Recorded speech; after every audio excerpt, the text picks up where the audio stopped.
Happy Wednesday. Happy Wednesday. We got another season review. 2010. Formula 1. Shout out to CY Motorsport, man. Great videos. Fin check out the 2010 season. We did 2012. We've done, 2016, 2017. We've done a lot of videos. Season reviews. And you guys have been absolutely enjoying it. I've absolutely been loving it, man. I've been loving it as well. This one should be just a straight run through. I'm not really going to take any, parts. Just going to do straight through it like we did for the 2012 season. Looking forward to 2010, obviously, where, flashback 2 years behind from 2012, not now. And, also we have Lewis Hamilton with Mercedes, Ferrari with Fernando Alonso, Sebastian Vettel with Red Bull. So, looking forward to it. Let's get started with the video. Let's not really keep me talking too much to you guys so you guys can leave the video and dislike it. Either way, don't do that. Like the video and sub as well if you are new to the channel. As I always say, that's enough of me. Let's get started. Jesus Christ! Controversy. Fernando is faster than you. Tense team dynamics you couldn't possibly write. 10 different times the Drivers' Championship lead exchange hands. A nightmare of nerves and a battle of attrition. The season where if you stepped into the lead, it inevitably would slip from under you. Denied whoever sat at the top of the standings the comfort of becoming a race winner while they occupied the throne momentarily. As the long winter break lulled the grid to sleep, new plot lines were reignited. It may be a new year, but Adrian Newey and the Red Bulls hoped that their car would continue right where she left off, with back-to-back-to-back race wins for Red Bull and the young star Sebastian Vettel taking 2 of the last 3. You may be familiar with the results of this season. Wait. But hopefully watching the story unfold right... I'm not. Year, but Adrian Newey and the Red Bulls hoped that their car would continue right where she left off, with back-to-back-to-back race wins for Red Bull and the young star Sebastian Vettel taking 2 of the last 3. Ooh, that hurts. You got champagne coming over your eye. Jesus Christ, my guy. That bad boy stings. That stings. We have the prodigy, Lewis Hamilton, the natural Mr. You know who I am, Fernando Alonso. We have the people's champ. Now, I get Mark Webber and Jenson Button confused. Oh, I'm dumb. It says right there. It says right there, Mark Webber. You may be familiar with the results of this season. That's Jenson Button. But hopefully watching the story unfold right before your eyes will give you a new level of appreciation the Wonder Kid of what a spectacle this sport really is, as it did for me. Enjoy this Formula 1 thriller. All right, let's check out who we got, man. Let's see who is who. That's Nico Rosberg. That's Michael Schumacher, Felipe Massa, Fernando Alonso, Mark Webber, Sebastian Vettel, Lewis Hamilton, Jenson Button. So far, so good, guys. No, that's about 8. Renault, Kobayashi,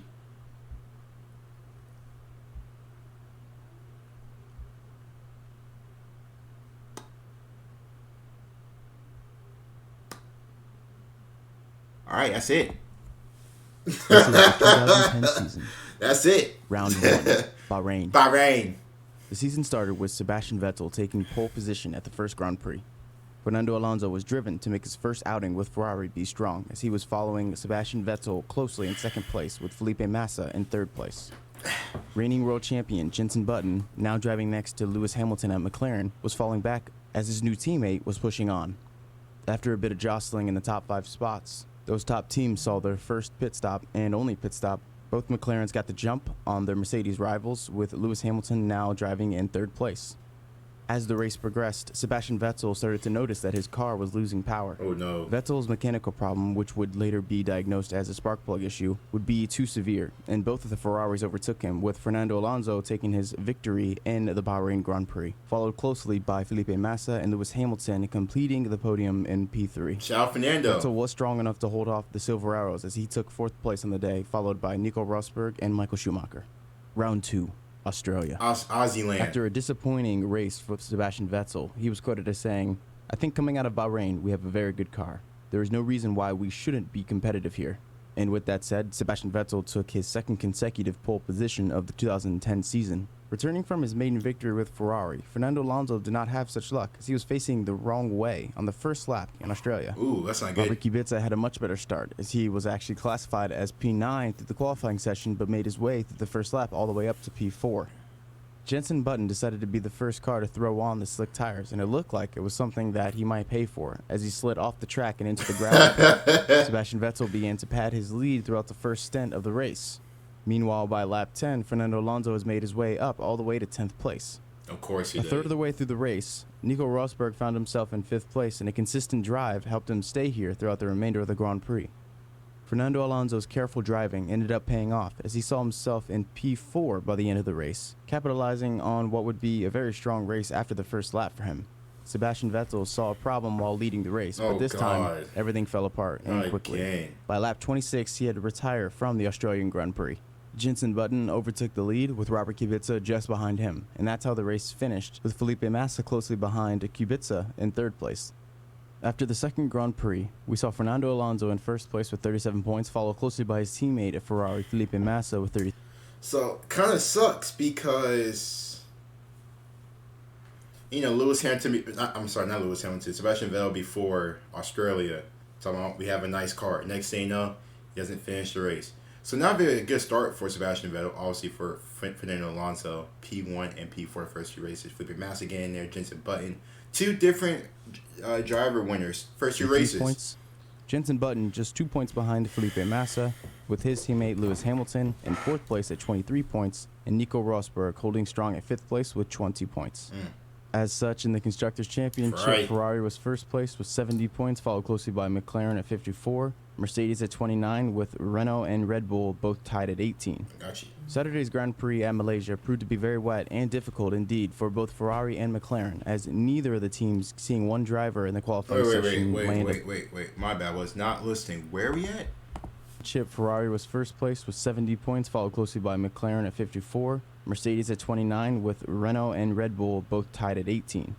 Saturday's Grand Prix at Malaysia proved to be very wet and difficult indeed for both Ferrari and McLaren, as neither of the teams seeing one driver in the qualifying session land above 16th place. Nico Rosberg denied Red Bull's front row lockout as he started 2nd place, with Mark Webber taking pole position and Sebastian Vettel taking P3.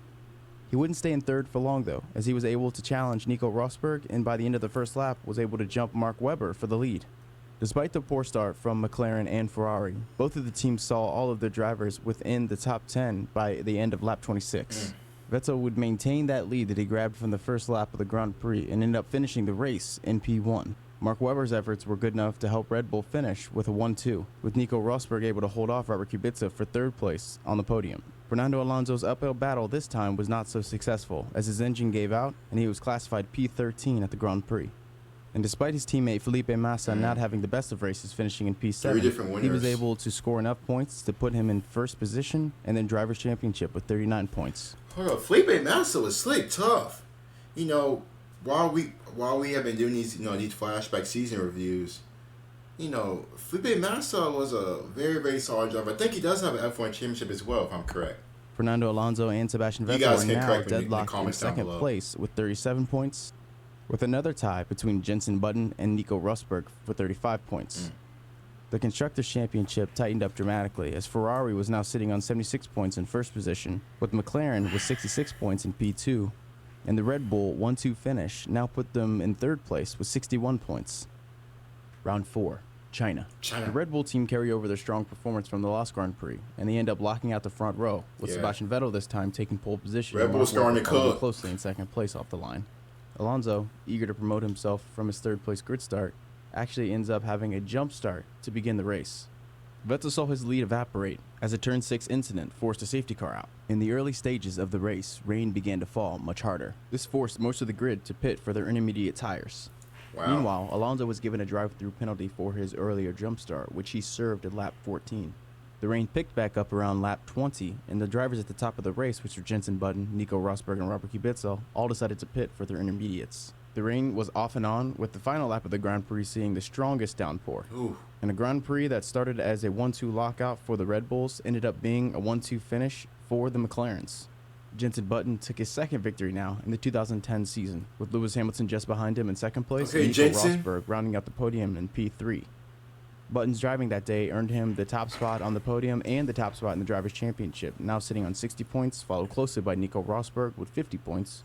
Fernando Alonso's finish that day, while it was only good enough for fourth place, earned him 12 points that contributed to his 49 in the Drivers' Championship. Hamilton's podium now tied him in third place with Alonso at 49 points, with Sebastian Vettel now dropping down to 45 points in fifth place. McLaren now controlled the lead of the Constructors' Championship with 109 points compared to Ferrari's 90 points. Red Bull followed closely with 73 points, with Mercedes and Renault fourth and fifth with 60 and 46 points. So Red in the Bull, interim of the Chinese Grand Prix and the Spanish Grand Prix, what became very evident was the dynamic that was playing out at Mercedes. The reemergence of Mercedes also brought back the return of the legendary Michael Schumacher. Michael enjoyed a 3-year hiatus, but now it was time to get back to racing. But the problem was he was paired next to a 24-year-old Nico Rosberg, who had his sights set on a championship. Nico's talent could not be ignored at this point, as the move to Mercedes proved to be a strong one. His consecutive podiums in Malaysia and China made him a strong contender for the championship that year. In the very least, it confirmed to many that Nico was here to stay. All right. But now, it was another driver's turn to come alive. Throughout the first few rounds of this championship, he's been just within striking distance, always near the top. Webber's victory at the Spanish Grand Prix is ultimately what gave him the momentum to take into Monaco.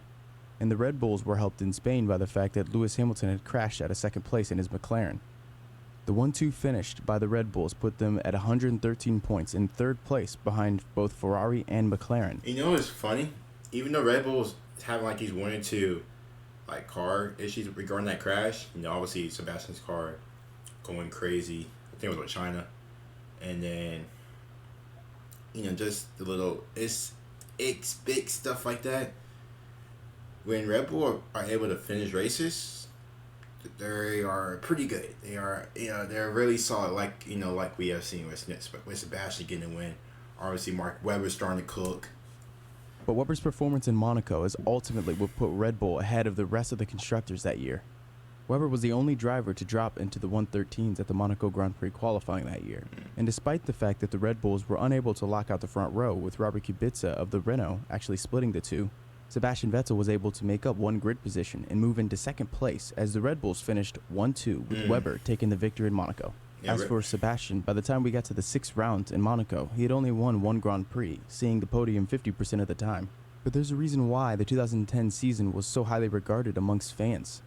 It was very tumultuous and even more unpredictable, and that's why Sebastian Vettel, his results were still good enough to be tied for first place with Mark Webber, his teammate, at 78 points after Monaco. Fernando Alonso remained close, just 3 points behind the Red Bull duo at 75 points, with Jenson Button, who was the previous championship leader, dropping down 3 positions to P4. He now has 70 points, just 9 points clear of Felipe Massa in 5th place. Not surprisingly, Red Bull jumped 2 spots in the constructors to 156, 20 points ahead of Ferrari with 136, with McLaren dropping 2 positions with 129 points. Mercedes, being propped up mostly by the young Nico Rosberg, were now in 4th place with 78 points, ahead of Renault with 65 points. And with all of this momentum, Red Bull looked like they were going to run away with the championship this year. All they had to do was keep it together. But again, this is the 2010 season. Nothing went as planned. That's a pretty cool picture. We head to the 7th round, the Turkish Grand Prix. Turkish. And how fitting a Grand Prix it was to be wedged in the 2010 season. And while many of us are familiar with the controversy that happened with Red Bull at the 2010 Turkish Grand Prix, what happened? Those events seemingly overshadowed the fact that McLaren had a similar controversy. What happened? The only difference was Sebastian Vettel and Mark Webber collided. Mark Webber looked to be picking up right where he left off, taking the 3rd consecutive pole in Turkey. Hamilton challenged for the lead at the beginning of the race, but ultimately Mark Webber held on. It wasn't until the first round of pit stops that Sebastian Vettel was able to overtake Lewis Hamilton for 2nd place, and now he was chasing down his teammate. For the leading team, now it was all about fuel conservation. At least that's what Mark Webber was instructed to do. It appeared, at least to Sebastian Vettel, that Mark Webber had slowed down a little bit too much, and on lap 40 he was able to catch up to his teammate. Vettel thought that he had the opportunity, and Mark Webber was conserving a little bit too much. He attempted an overtake in which it looks like he would have had the position had he just continued his path. The two collide in an incident that looks, to many, eerily like what happened in Brazil in 2019.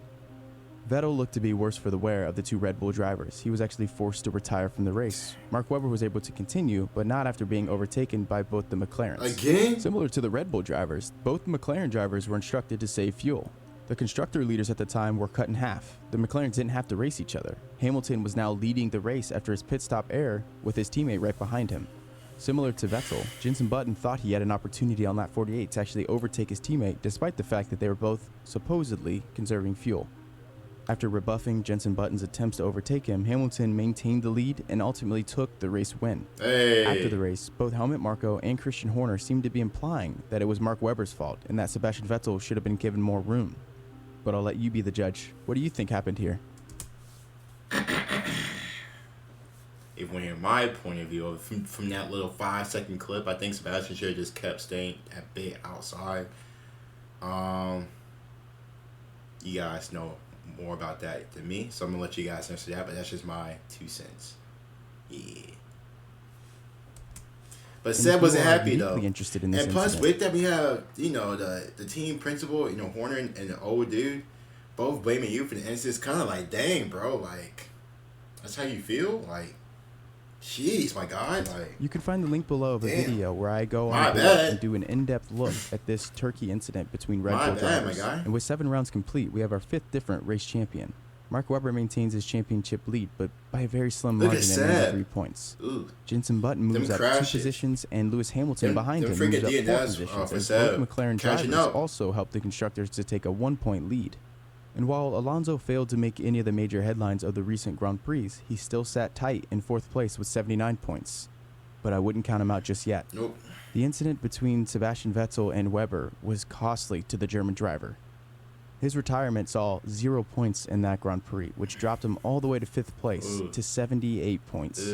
And at this point in the season, despite the fact that both Red Bull drivers and the McLaren drivers actually came together, with McLaren obviously being less pronounced in Turkey, there seemed to be 2 different relationships brewing.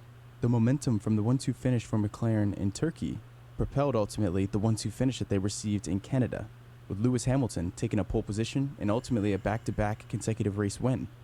Alonso showed the grid, and Lewis Hamilton in particular in the pit lane, that he was here still, and he joined the podium in 3rd place.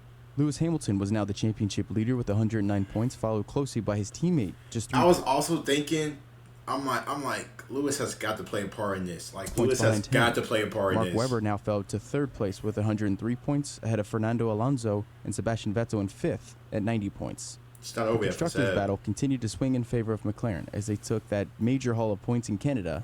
They now were in 1st place with 215 points, leading Red Bull at 193 points. Ferrari sat in 3rd with 161, followed by Mercedes and Renault. Moved to Valencia for the European Grand Prix. Renault hanging in there. Red Bull continue their dominant position as they lock out the front row, and a Red Bull driver takes pole position 8 out of 9 times this year. Jeez. In qualifying, the duo have been pretty well matched, but this time it's Sebastian's turn. It's just the races. Sebastian converted his pole position into a race win, the 2nd of the year and the 7th of his entire career. His teammate failed to finish the Grand Prix as he had a very scary incident and a wreck on track. The McLaren drivers joined Seb on the podium, but not without a challenge from Fernando Alonso. Both of the Ferrari drivers... Holy shit. Yeah. I don't really curse in these videos, but, that's a holy shit moment. Jesus Christ, man. Oh my God.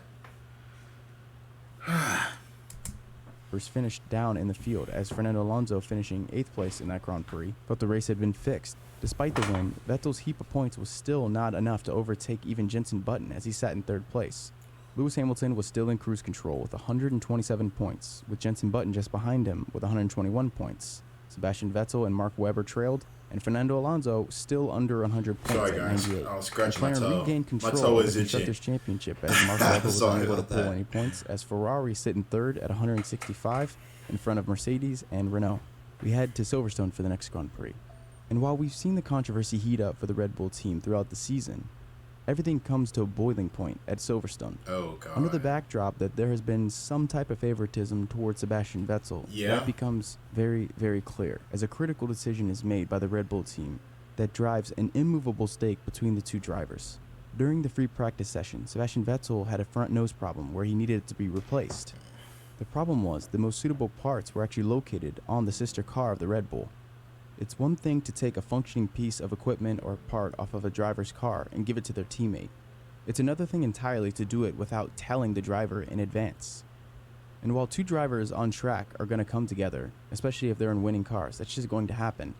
It certainly isn't made any less difficult when the team is forcing the two drivers into situations that are impossible. That's messed up from Red Bull. That's messed up, man. I can't ride with that. That's messed up. How you just gonna steal a part from my car without even telling me? What? It's already bad that I have to, give a part to my teammate, but at the same time you do it without even telling me? Christian Horner, I'm looking at you, big man. I can't believe that. If I was Mark Webber, I'll be pissed. I'll be pissed off too, man. Sound familiar? The only thing I regret about Silverstone was that we didn't manage to have a conversation about the front wing before going into the qualifying. It was wrong, it was a mistake. We should have sat down with Mark and explained it. So after Webber saw his front wing actually taken off his car without explanation and given to Sebastian Vettel, and Vettel went on to take pole position, this was too much. And despite the good news of a front row lockout, you knew that this race was going to be full of fireworks. Mark Webber was a man on a mission, and he challenged Seb for the race lead first turn. Despite Vettel's best attempts to get Mark Webber to yield, he actually ended up becoming the loser as he made contact with Lewis Hamilton in third place. This dropped Seb all the way to the back of the field. He recovered ultimately to 7th place, but Mark Webber never looked back after that first turn. After a very strong display of driving, Mark Webber, almost spitefully, took that win in Silverstone, despite the first signs that the Red Bull team are 100% favoring Sebastian Vettel. Neither of the Ferrari drivers had Shout out Mark Webber for that. bringing in Shout 0 out points Mark Webber in the for that. Constructors' race. And in fairly uncommon fashion, in the Silverstone podium, it was made up by 3 different drivers of 3 different teams. Lewis Mark podiums. Webber in P1, Lewis Hamilton finished in 2nd, joined by his future teammate Nico Rosberg. After the first lap, first turn incident, Sebastian Vettel recovered to 7th place, having taken only 6 points. This put Lewis Hamilton in first place in the Drivers' Championship with 145 points. Jenson Button chased him closely at 133, with Mark Webber now in 3rd place, up a position at 128 points. Where the Ferraris at? Sebastian Vettel, with Fernando Alonso still under 100 points. Very quiet. The McLaren team pull even more clear of the Red Bull duo at 278 points versus 249 points, compared to Ferrari's very meager 165 points. And before heading to the German Grand Prix, Mark Webber left us with some candor that is still one of the most famous words said after crossing a finish line in first place over team radio. Not bad for a number 2 driver.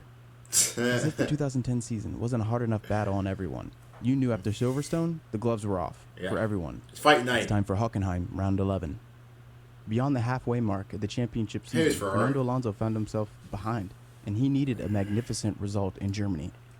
But I'm not sure this is the way he wanted to do it, or at least this is how it's going to be remembered. Really, for the first time all season, a car looked like it could outright beat the Red Bulls. And while Sebastian Vettel took yet another pole position, Fernando Alonso and Felipe Massa were starting in 2-3. And also, I haven't mentioned about Ferrari, but Fernando Alonso has been getting these podiums. He had, not podium. I'm sorry.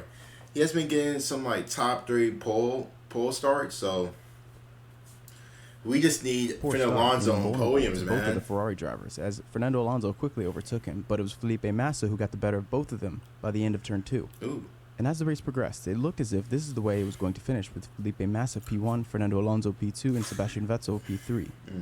Deeper into the race, Felipe Massa began to encounter some of the backmarkers in traffic and was slowing down. And we know for sure that Fernando Alonso was catching Felipe Massa. What came through loud and clear over the radio on lap 48 of the 67 at Hockenheim was damning. In one of the more famous radio transmissions we've ever heard spoken, we hear Felipe Massa's engineer say to him, Okay, Fernando is faster than you. Confirm you understood the message.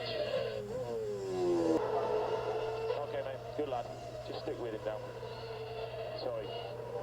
Okay, so Fernando is faster than you. Can you confirm you understood that message? The message was even broadcasted on live race coverage. So while many people were debating what that actually meant, you saw it play out on track where Felipe Massa moved aside and Fernando Alonso mysteriously picked up the pace and passed him to take over P1. And this did matter because after the 2002 season, the FIA instituted Article 39.1, which reads, team orders that could influence the outcome of a race were banned. The race did end with Fernando Alonso holding that position in P1, with Felipe Massa taking second place, Sebastian Vettel trailing in third place. And while the podium was respected, Fernando did take P1, the win didn't really feel that clean. The drivers involved and the team manager were summoned to the FIA after the race, and it was decided that they would be giving a $100,000 fine for the incident. They were, in fact, found guilty of breaching Article 39.1. But strangely, the FIA opted only to fine them $100,000 and not necessarily give them any punitive damages that would reflect on-track performance. And this was important because essentially that's why the quote-unquote team order was given, in order to give Fernando Alonso the extra 7 points for the championship fight. Any sort of penalty that gave him a drop in grid position or disqualified him totally, well, that would obviously hurt his 25 points he just gathered from the German Grand Prix. Despite Vettel's podium that day, he was still in 4th place in the Drivers' Championship, tied with Mark Webber, his teammate, at 136 points. Lewis Hamilton was still in first at 157 points. I feel bad for Felipe, man. Alonso's victory that day put him back in the conversation. Number 2 drivers don't get no type of love, man. We said what, Silverstone, the Red Bull, Mark Webber. You know he got the win though. Not bad for number 2. Now we see here Felipe Massa finna get a win. Just to find out. Basically, Fernando is faster than you. Get the heck out the way. Run past you because it helps him out. It helps him out more than you, basically. Oh, jeez. Disrespect. As he sat on 123 points. Red Bull inched slightly closer to the McLaren team at 300 versus the 272. Ferrari sit in 3rd place still with 208 points. Mercedes and Renault follow them. We head to Hungary for the Grand Prix weekend. Another race and another front row lockout by the Red Bull duo. Again. Sebastian Vettel took yet another pole and got the best of the field, but he did not, however, have luck on his side, especially as it related to the FIA. The FIA deemed that he violated Sporting Regulation 40.9, which said, the safety car shall be used at least until the leader is behind it and all remaining cars are lined up behind him. Once behind the safety car, the race leader must keep within 10 car lengths of it, and all remaining cars must keep the formation as tight as possible. Because Vettel technically fell outside of 10 car lengths, he was deemed in breach of this sporting regulation and given a penalty. He subsequently dropped back behind his teammate and Fernando Alonso in the race, and never was able to recover. He did join the podium though, as Mark Webber took P1 with Fernando Alonso sitting in 2nd place. Webber's victory put him 4 points clear of Lewis Hamilton, who's now in 2nd place. Sebastian Vettel was in 3rd place at 151 points and thought he was robbed of the win, and at that point, the race lead. Jenson Button was just 10 points shy of his teammate at 147 points, with Fernando Alonso inching closer and closer with 141 points. The Red Bull and McLaren team essentially washed each other out at the Hungaroring. Red Bull still in first with 312 points versus McLaren's 304 points, Ferrari in 3rd with 238. We head to Spa for the Belgian Grand Prix. And when you look at the championship race, it's closer than ever. Before we go lights out at Spa, there are 4 drivers who anyone could win and be in first place. They're all within 20 points of each other. Spa, being a notoriously power-hungry track, left a lot of room for the team to be able to overtake each other, but it's no doubt that the qualifying session is very important, of course. What came of no surprise was the fact that a Red Bull was yet again, for the 12th of 13 time, in fact, on pole. The 2010 Belgian qualifying session was a lot closer than a lot of the other races. Hey, Harry Kane! Mark Webber was on a pole, but Sebastian Vettel was separated by 3 other drivers in P4 on the 2nd line of the grid with Robert Kubica. That is not Harry Kane. I was joking. That Renault dude looked like the freaking the king of England or something like that. It's a prince. Irrelevant now. He had a very poor start and an anti-stall kicked in. As Webber was being passed by car after car, Robert Kubica and Lewis Hamilton pulled away, but Webber was not out of the fight just yet. He fought all the way back and actually ended up getting 2nd place in the race. Robert Kubica's Renault passed the line next to finish 3rd on the podium. The reigning world champion begins to see his repeat title hopes dwindle. As he's driving in 2nd place, he makes collision with Sebastian Vettel, who tries to make a very ambitious overtake. And while Button was forced to retire from the race, Sebastian did go on to finish the race behind Nico Hülkenberg in P15. Webber's anti-stall off the line proved to be costly. After conceding his pole position and points, he dropped to 2nd place in the championship, as Lewis Hamilton was now in first at 182 points, Mark Webber 3 points behind him. Sebastian Vettel was now in 3rd place with 151 points. Of the top 5 drivers vying for the championship at this point in time, the bottom 3 were unable to grab any points at Spa. Vettel getting 0 with Jenson Button in 4th and Alonso in 5th. All brought home no points, headed into the next round, the Italian Grand Prix at Monza. As a Ferrari driver, this is the one you want to win. So if you're Fernando Alonso sitting on pole position in Monza, you're feeling good. The only way that can get better is if you end up winning the race. Hold up. Both of the... What is that? I don't know. I ain't never seen that. I guess it's some like sports energy drink. In Monza. The only way that can get better is if you end up winning the race. Both of the Ferraris graced the podium that day as Jenson Button wound up splitting the two, with Fernando Alonso doing something very, very special, winning in his first season with Ferrari at Monza, coupled with the fact that he won in his very first season, the very first race in a Ferrari uniform in a Ferrari car. That's what's up. These were two feats that he was tremendously proud of, and you can tell after the post-race interview. To put the cherry on top, Lewis Hamilton, who was a very strong contender to take the championship that year, ended up taking no points in that race, whereas Fernando Alonso, taking all 25, moved into third place. Mark Webber took over the lead of the championship after Lewis's terrible Sunday. Jenson Button stayed put where he was at 165 points, now just 1 point behind Fernando Alonso, with Sebastian Vettel just 2 points behind Jenson Button in P5. And despite the uncharacteristic showing by the Red Bull team, with both of them off of the podium, Red Bull now pulls 3 points clear in the Constructors' Championship, so that's ahead what, of McLaren. 2 races, Red Bull did not win. Ferrari now just 60 points behind Red Bull with 290 points. The grid goes to Marina Bay as Fernando Alonso tries to transition all of his momentum that he had from the last Grand Prix into the next stop at the Singapore Grand Prix. If Alonso was to take the championship, he knew that he had to finish on the podium every single race that we had left in the season. The 2010 season saw a regulation in place that said you could only use 8 engines throughout the entire season. So knowing he doesn't have the fastest car, and at that point in time he had used all 8 engines, Fernando Alonso is on edge. He's on alert. No mistakes, no errors, no DNFs. Yeah. Which of course is a lot harder said than done, with the McLaren being incredibly fast and the Red Bull arguably one of the best cars we've seen in Formula 1 in terms of its dominance. As the number of races begins to slip away, each Grand Prix becomes more and more critical. And this is yet again another race weekend where any of the top drivers were there to win the Grand Prix, and all things being equal, they could end up in the first position. The Singapore Grand Prix ends up being one of the more unforgettable performances by Fernando Alonso in that Ferrari. The only time Fernando Alonso shows any sort of weakness at all is when Sebastian Vettel sets the fastest time in Q2. Other than that, he's leading all weekend long, and it extends to Sunday as he takes the pole position, he takes the fastest lap, and he takes the race win. Standing on the podium with him are both of the Red Bull drivers, with Sebastian Vettel taking 18 points and Mark Webber taking 15. The weekend was not so kind to the McLaren drivers. Jenson Button arguably ran a good race just off the podium and some much needed championship points, but Lewis Hamilton, for the second consecutive race, did not finish. For his effort, Fernando Alonso moves up yet another place and is now only 11 points down from Mark Webber, who sits at 202 points versus Fernando's 191. Lewis Hamilton, after not finishing yet another Grand Prix, is at 182 points. Sebastian Vettel moves into 4th, just 1 point behind Lewis Hamilton, who sits at 202 points versus Fernando's 191. Lewis Hamilton, after not finishing yet another Grand Prix, is at 182 points.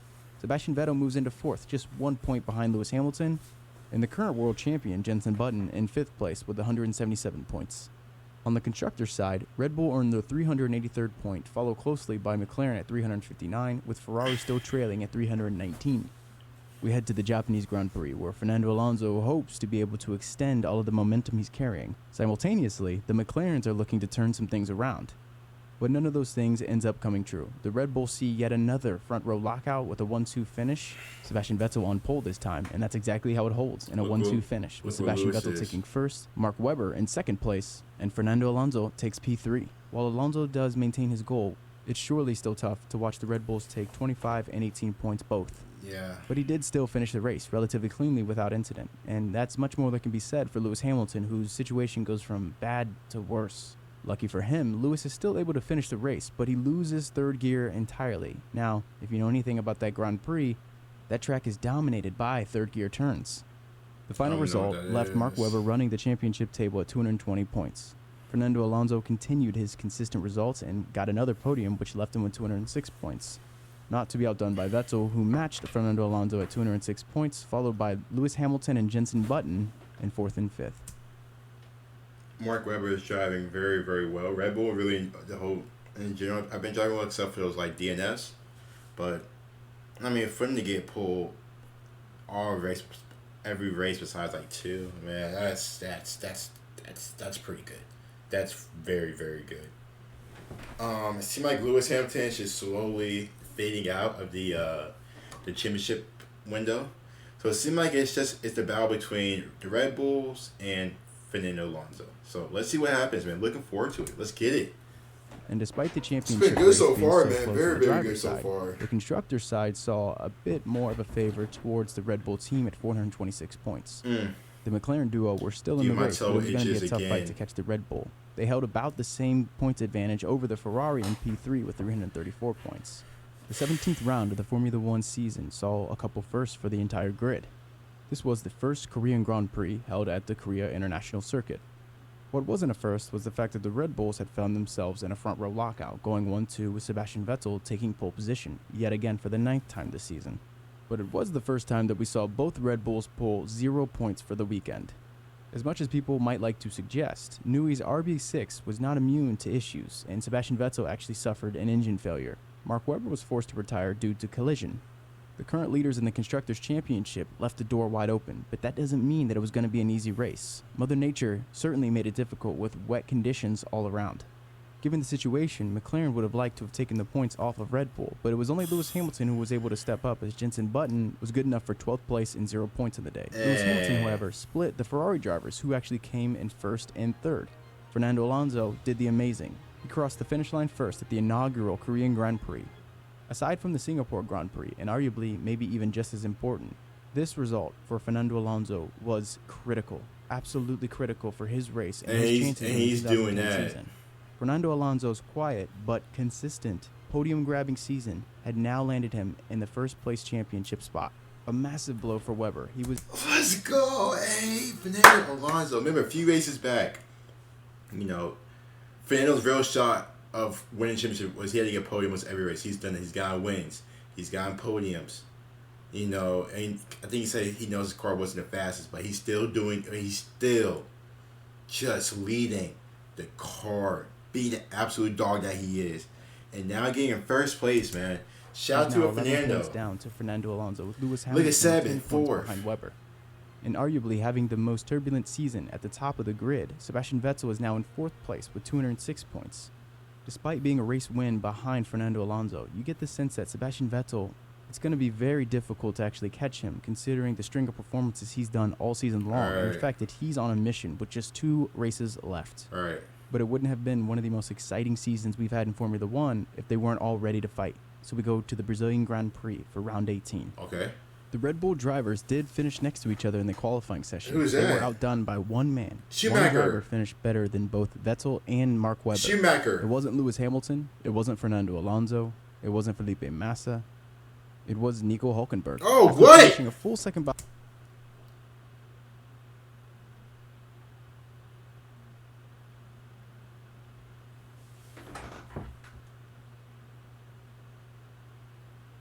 Nico.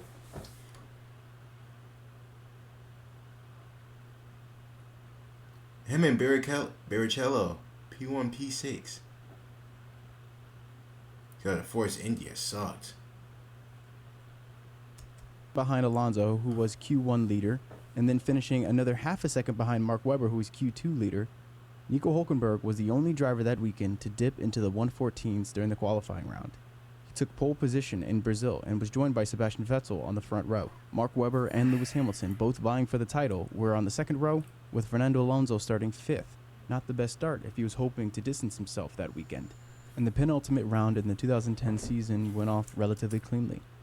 And while the Red Bulls were denied qualifying glory, they certainly would not be denied on Sunday. Vettel took the much-prized 25 points, crossing the line first, with Mark Webber just behind him, and Fernando Alonso taking 15 points in 3rd place on the podium. The results meant that, despite Red Bull's performance all season long, they had to wait all the way until Brazil to actually claim they clinched the 2010 Constructors' Championship at 469 points. And while the top spot was clinched, Ferrari technically still had a chance at second place, with McLaren sitting in second at 421 points. And while things shored up slightly for the Constructors' Championship, everything was up for debate in the Drivers' Championship. Fernando Alonso maintained an 8-point lead to Mark Webber at 246 versus the Australians' 238.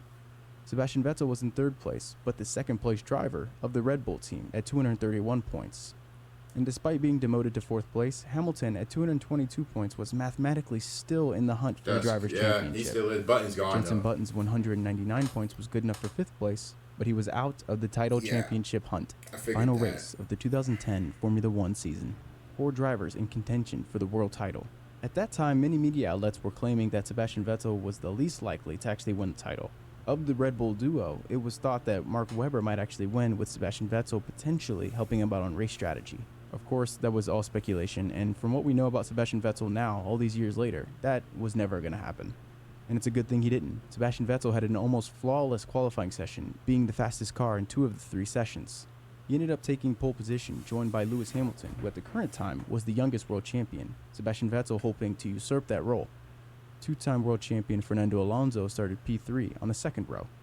Mathematically, if Fernando Alonso was able to finish in the top 2 spots of that race, no matter what happened, he had a shot to win, irrespective of other results. He just needed to finish 1 or 2. His 3rd place start was not good enough. Button was quick enough for 4th place, and Mark Webber was starting unfortunately from the 5th grid spot. It really does make it difficult to feel bad for Mark Webber here, considering of all the qualifying sessions he really needed to step up. Yeah. He was more than half a second slower than his teammate. That sucks. The grid lights went out on the final race of the season, and all the drivers got away cleanly. Sebastian Vettel extended his pole position to a sizable race margin. This really came down to the championship contenders and their strategies, as Mark Webber and Fernando Alonso both decided to make an early pit stop.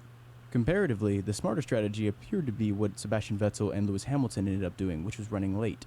The midfield traffic proved to be a thorn in the side of everyone at the top, including Lewis Hamilton, who despite a late pit still was caught behind Robert Kubica, who really is the linchpin to all of this.